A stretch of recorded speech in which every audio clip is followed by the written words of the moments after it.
it basically was put to her that is there testing in schools, and that there is no testing. But her take on it is that it's not up to Sport Ireland, it's not their jurisdiction, that it's not as if the IRFU would run the schools rugby.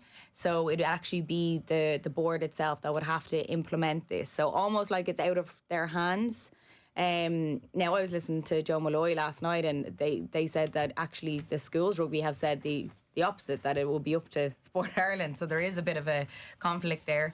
But basically there is no testing, and a lot of the journalists were sort of challenging them on this, that there may be a need to implement testing, that there could be maybe issues there. Una said that we've never had any concrete evidence, so there's no reason on her end to test every child. And she also said, how would we test how do we police this? Do we stop at just rugby? Is it all sports? How do we do this? The journalist sort of made the argument. Gav Cooney from the 42 was there, and he said, well, okay, then if we don't test, how are we ever going to know if this is an issue? How are we going to find this out? She said there's a call line for people to call in and say if they think there's an issue. So yeah, it's a very, very difficult one.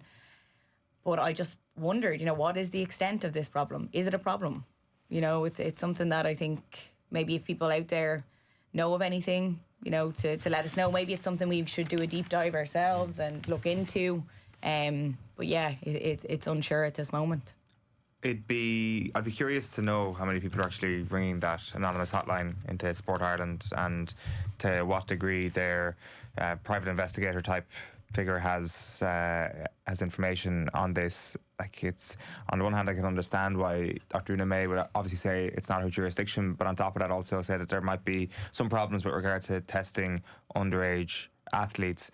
At the same time, there's a big duty of care when it comes to testing underage athletes. It's not just about performance enhancement. Performance enhancement could be one part of the drugs that you're taking. There could be another detrimental aspect to it as well. There's a health and safety aspect that could come as a result of more testing of underage athletes.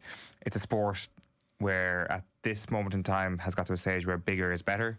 There's huge hits at all level of the game now. At this point, it's not too far away from boxing, and I've always made the point that when it comes to anti-doping boxing and combat sport, it's so important to be clean on this, because it's a sport that can do serious damage to your opponent. Rugby's not too far away from that as well, and if you're doing serious damage to your opponent, more so because you got illegal substances in your body, needless to say, that's a massive issue. So, be very interested to see how this develops over the next little while when this gets brought up again.